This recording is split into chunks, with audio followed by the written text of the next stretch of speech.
বারবার বলছি যে খোদার কসম করে বলছি, আওয়ামী লীগের দালালি দূরের কথা, বাংলাদেশের ভিতরে আওয়ামী লীগের বিরুদ্ধে যত প্রোগ্রাম, যত বক্তব্য, যাহা কিছু আমাদের বাইরে করছে কারা? আওয়ামী লীগের সেই কাউন্সিল অধিবেশন আমি করিয়ে দিয়েছিলাম। আওয়ামী লীগের ইউনিয়ন কোন কাউন্সিল বরিশালের আশেপাশে কোন ইউনিয়নে করার মতো কোন পরিবেশ তারা তৈরি করতে পারে নাই। তখন তিনি আমার কাছে সংবাদ পৌঁছাইছিলেন যে আমরা চরমোনা ইউনিয়ন একটা আমাদের দলীয় কাউন্সিল করতে চাই।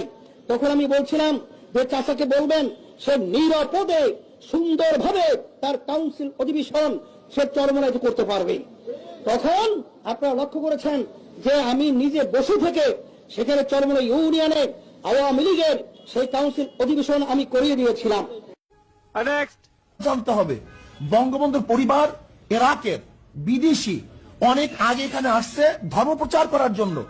তারা জাতিগতভাবে ধার্মিক, তার বাবা ধার্মিক, তার দাদা ধার্মিক, তার সমস্ত গোষ্ঠী ধার্মিক। খোদ বঙ্গবন্ধু কে বলেছেন এদেশের ডাকাতরা চোরেরা সবকিছু নিয়ে গেছে, কিন্তু ইমানদার লোক আমরা বেঁচে আছি, ইমানের সাথে তাদের মোকাবিলা হবে। এটা বঙ্গবন্ধু নিজের বক্তব্য। তিনি কি বলেছেন? ইনশাআল্লাহ আমি বিজয় হব। और अभी तो रुको, क्लाइमैक्स अभी बाकी। ইসলামী শাসনতন্ত্র আন্দোলন এটা আমাদের দল।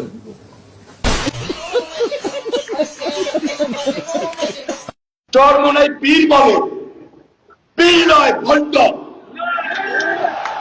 তারা হাসিনাকে স্থায়িত্ব দিয়েছিল, এমন কোন দালালি ফাঁকা মার্কেট ছিল না। তারা এই বাংলাদেশের ইতিহাসকে কলঙ্কিত করে নাই। 2014 নির্বাচন বলেন, 2018 নির্বাচন বলেন, 2024 নির্বাচন বলেন, হাসিনাকে সহযোগিতা করে হাসিনার স্থায়িত্ব বাড়িয়ে দেওয়ার ক্ষেত্রে এই চরমোনাই পীর, এই ইসলামিক শাসনতন্ত্র আন্দোলন, এই ফাঁকা মার্কা ছিল বাংলাদেশের মানুষের আরেকটা জাতীয় বেইমান হিসাবে চিহ্নিত। তারা 16 বছর আওয়ামী লীগের সাথে ছিল, আওয়ামী লীগের সমস্ত নির্বাচনকে বৈধতা দেওয়ার জন্য হাত পাকা দিয়ে বাতাস করেছে। জিন্দেগিতে কোন নির্বাচনে তারা কখনো একটি আসনও পায় নাই, একটা মেম্বার চেয়ারম্যানও হইতে পারে নাই। শেষ পর্যন্ত একটা সিটি কর্পোরেশনের নির্বাচনে আওয়ামী লীগের অধীনে নির্বাচনে গেছে, সেই নির্বাচন আমরা বর্জন করেছিলাম। সেখানে একটা দমতম মোবারক শহীদ হয়ে গিয়েছে। আমি চিন্তা করতে পারছি এরা মানুষ, মানুষ তো না। মোমেন মুসলমান তো দূরের কথা, মানুষই তো না। ইমান তো দূরের কথা, ইমান তো দূরের, ইসলাম তো দূরের কথা, মানুষই না।